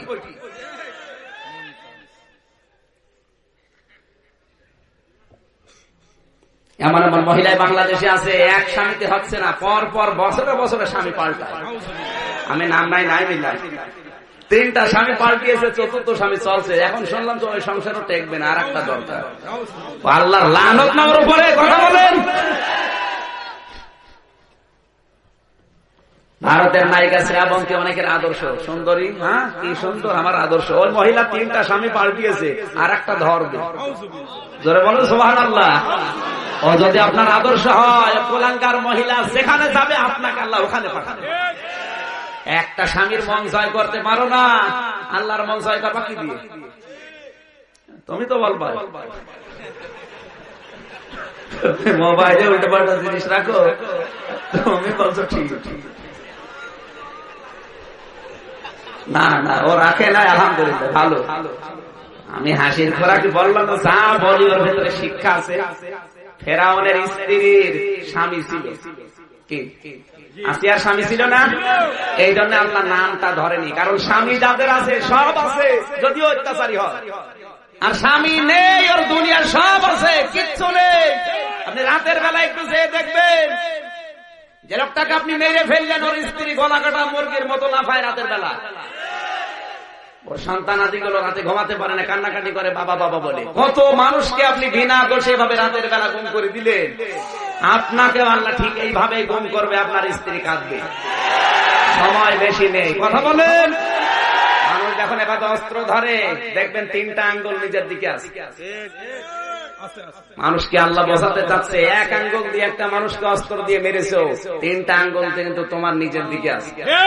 একটা গুলি যদি ওর মুখে করো, তোমার আল্লাহ 3টা গুলি দুনিয়ায় খাওয়াবে, তোমার স্ত্রীকে ওইভাবে গলা কাটা মুরগির মতো কাঁদাবে, এরপরে মরণ দেবে। প্রশাসনের একটু পদ পাওয়ার জন্য কত মানুষকে গুম করো, তোমার বউ ঠিক ওইভাবে কাঁদবে। দুনিয়া অত সহজ হলে আল্লাহ সব ছেড়ে দিবে। আল্লাহ বলেন আমি ছাড় দেই কিন্তু ছাড়ি না।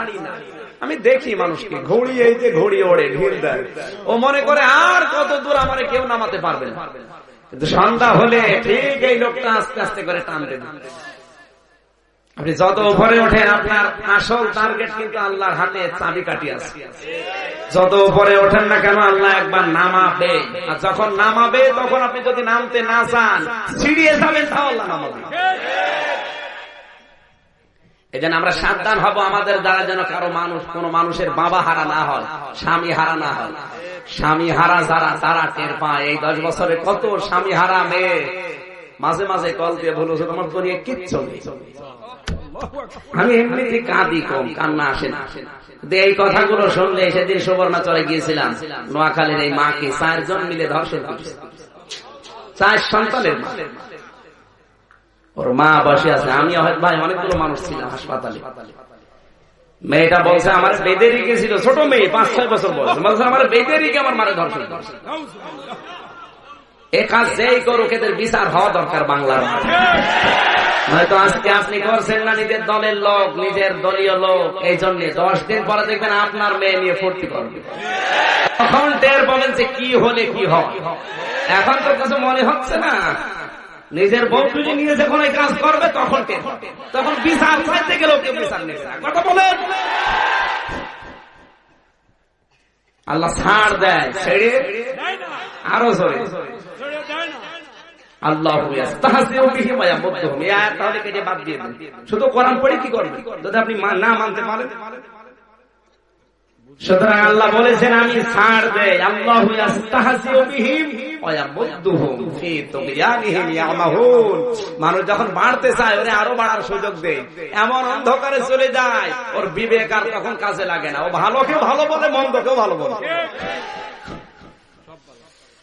এজন্য স্বামী যাদের কাছে তাদের নাম আল্লাহ ধরেননি, এরপর এই মহিলাটা আমার আল্লাহর কাছে বরদুয়া দেননি স্বামীর নামে।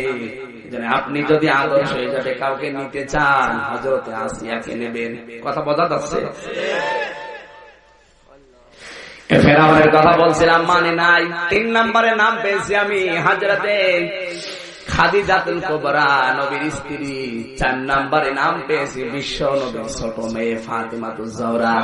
তামাম পৃথিবীর মুসলিম নারীদের 4 জন মহিলা আদর্শ, 1 জন মারিয়াম, 2 নম্বর আসিয়া, 3 নম্বর খাদিজাতুল কুবরা, 4 নম্বর ফাতিমাতুজ জহরা রাদিয়াল্লাহু তাআলা আনহা। জোরে বলেন আমিন।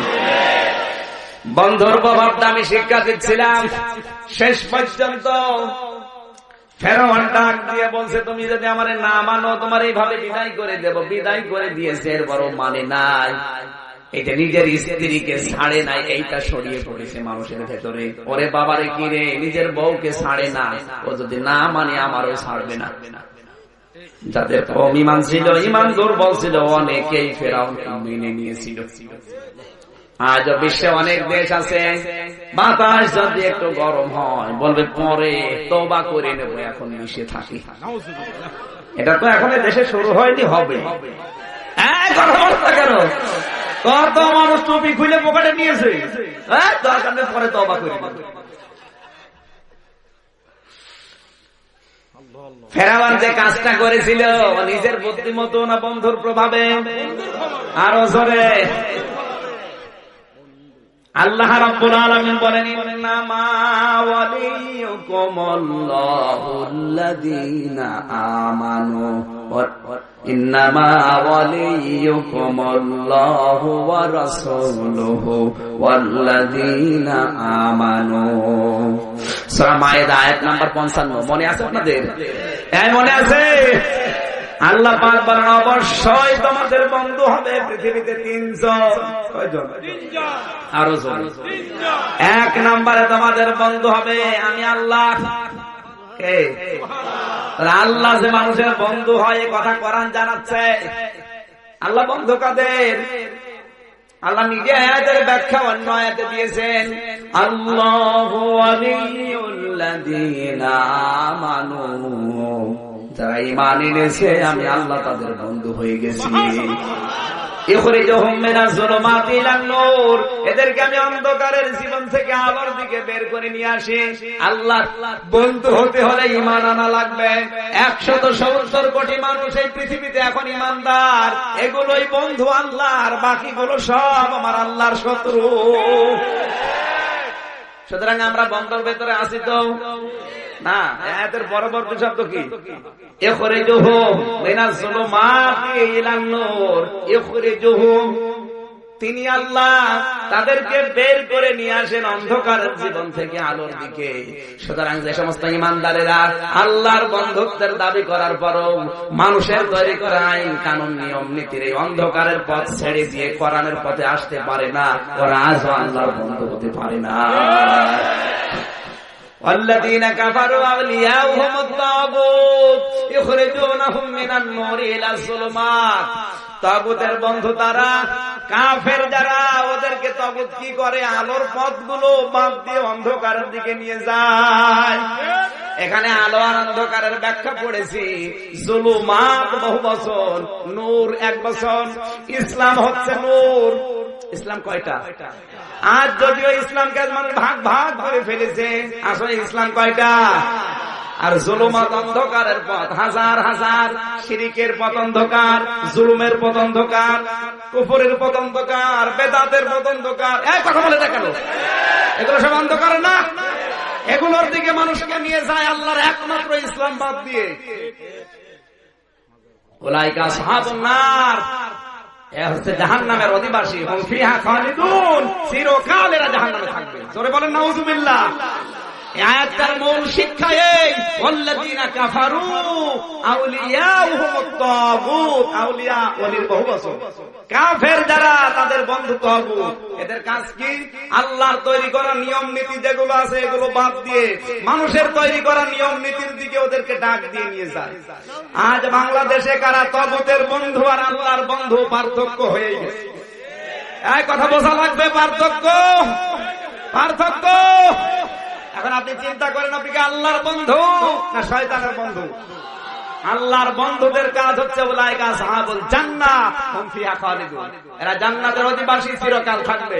আর শয়তানের বন্ধু যারা, হুম ফিহা উলাইকা আসহাবুন নার হুম ফিহা খালিদুন, এরা শয়তান আগুনের অধিবাসী, চিরকাল থাকবে। এই ধান্দা করবেন না যে কিছুদিন থাকার পরে আবার বের হয়ে আসবে, না, ধান্দা বাদ দেন। কারণ হুম ফিহা খালিদুন আপনাকে দেবে, এরপর আবার বের করে নিয়ে আসবে। এরকম যদি করে তাহলে ইয়ারকি মারা হবে। ইয়ারকি মারবে আল্লাহ? সুতরাং আপনি কোন পথে হাঁটছেন আপনি টের পাচ্ছেন। সূরা বাকারা 158 নম্বর আয়াত, 258 নম্বর আয়াত। বাড়িতে যে একটু মিলাবে 57, 58 এই দুইটা আয়াত একটু পড়েন, দেখবেন আপনি আল্লাহর বন্ধু না শয়তানের বন্ধু। আল্লাহর বন্ধু হলে আল্লাহ আপনাকে মানুষের তৈরি করা নিয়ম নীতি থেকে বাঁচিয়ে আল্লাহর আলোর দিকে আপনার জান প্রাণ দিয়ে কাজ করাবে। আর সবাইকে আল্লাহ কাজ করাবে, কারণ আল্লাহর বন্ধু আবার হওয়া লাগবে। বন্ধুর ভেতর পার্থক্য আছে না? বন্ধু শব্দের আমি প্রায় 29টা শব্দ পেয়েছি। বন্ধু, রফিক মানে বন্ধু। এই যে রফিক, রফিক কোন বন্ধুকে বলা হয়? এই যে এটা আমার বন্ধু, মনে করেন উনি আমাকে একজন মারছে, দেখে ওই বন্ধু জীবন প্রাণ দিয়ে হলেও বাঁচাবে, এর নাম রফিক। এর নাম কি? খালিল মানেও বন্ধু। খালিল বলা হয় কোন বন্ধুকে? যেই বন্ধু আমার আল্লাহর সন্তুষ্টির জন্য সব কাজ করতে পারে, তাকে খলিল বলে। এজন্য ইব্রাহিম নবীর নাম হচ্ছে খলিল। হাবিব মানেও বন্ধু। হাবিব বলা হয় ওই বন্ধুকে যে আল্লাহ ওই বন্ধুর জন্য সবকিছু করতে পারে, এই জন্য আমাদের রাসূলের নাম হাবিব। সুবহানাল্লাহ বলতে পারেন না? এরকম 29টা শব্দ পেয়েছি শুধু বন্ধু। রফিক মানে বন্ধু, জার মানে বন্ধু, হাবিব মানে বন্ধু, সাদিক মানে বন্ধু, তরিক মানে বন্ধু, এরকম অনেকগুলো আছে। এক একটা বন্ধুর আবার ক্যাটাগরি আছে, শ্রেণী বিভাগ আছে। এখানে যে বন্ধুর কথা না, মানুষ করে যাচ্ছে। আমি শেষ করে দিলে ভালো হয় নাকি? কেবল শুরু হচ্ছে ভাই, অনেক কথা শুনতে হবে আজ। এই আয়াতের ভেতরে যে কত কথা আছে আমার জীবনে তো শেষ হবে না, তারপর আমি চেষ্টা করব যতটুকু পারি। থাকবেন তো? এরপরও যদি কেউ উঠে চলে যায়, দরকার হয় হাত দিয়ে চেপে ধরে বাড়ি যেতে পারবে। আমি সে আসছি কোথায়? সে ঝিনাইদহ থেকে। আমি যদি 2 ঘন্টা বসে থাকতে পারি, আপনি পারবেন না? আপনার পারা লাগবে। যদি না পারেন আপনার বিয়ে হবে।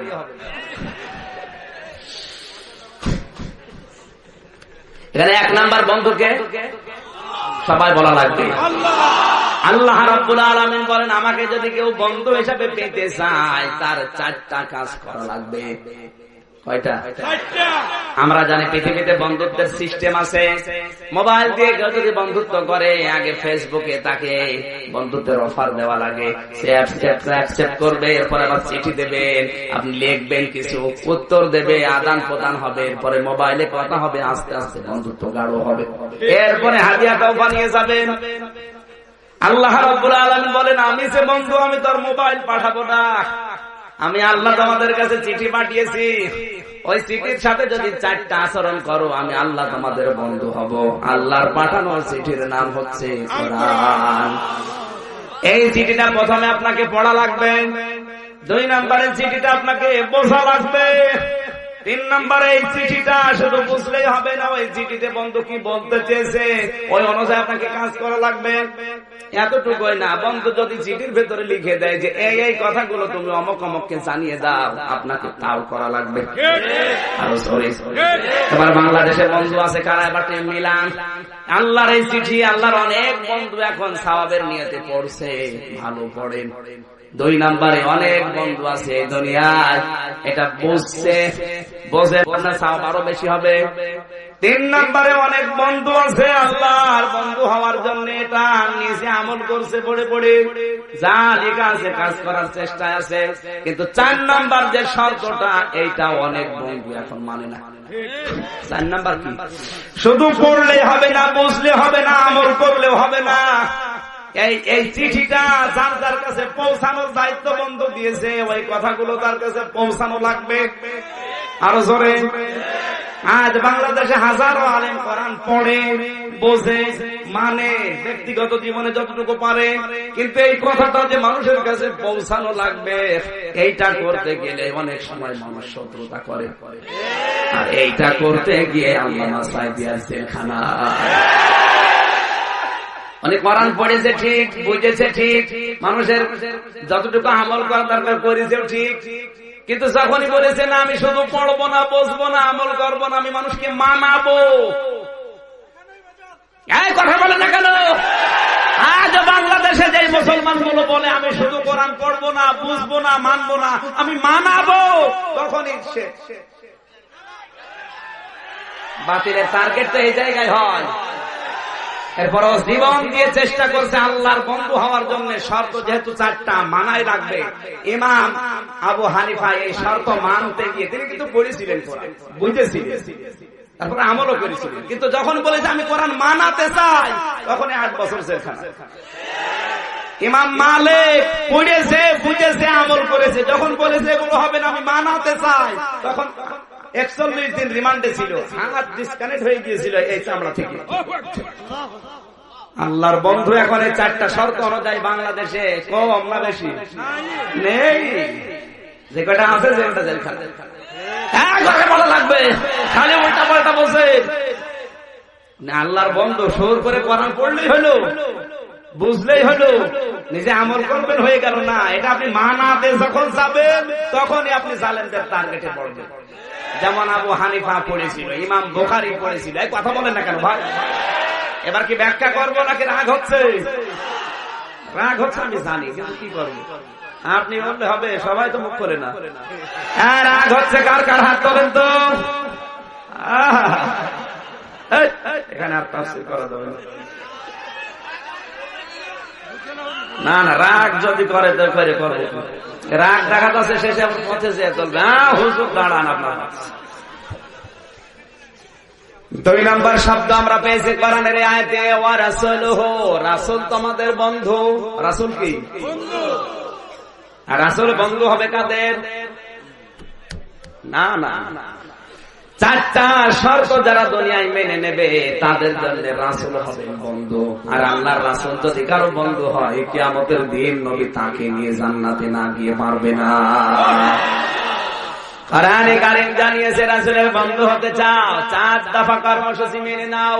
ওয়াল্লাযী বা'সা ফিল উম্মিয়িনা রাসূলাম মিনহুম ইয়াতলু আলাইহিম আয়াতিহি ওয়া ইউযাক্কিহিম ওয়া ইউআল্লিমুহুমুল কিতাবা ওয়াল হিকমা ওয়া ইন কানু মিন ক্বাবলু লাফি যালালিম মুবিন।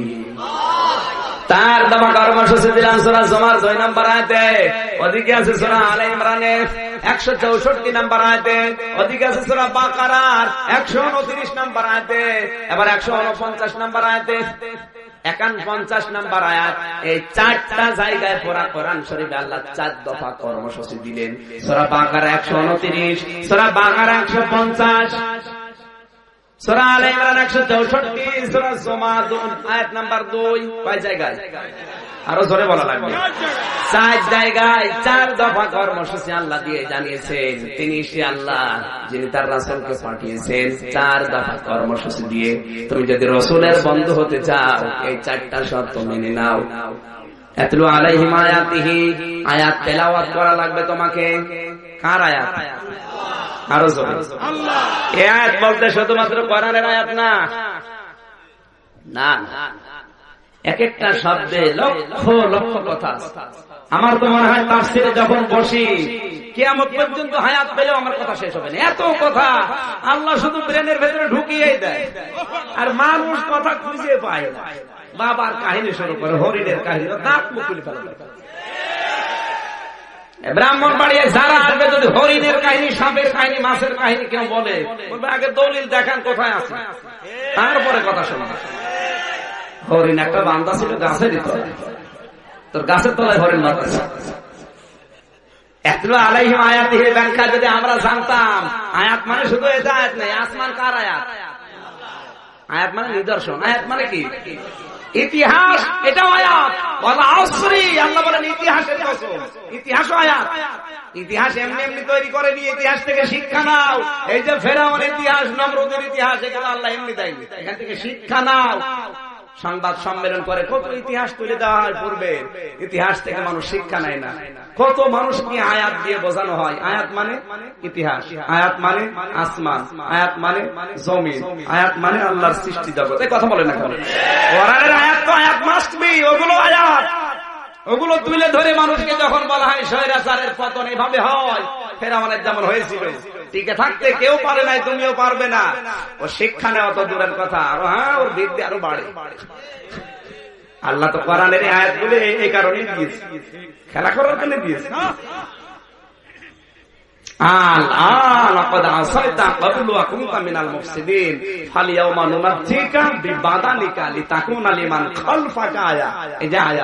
এটা কি?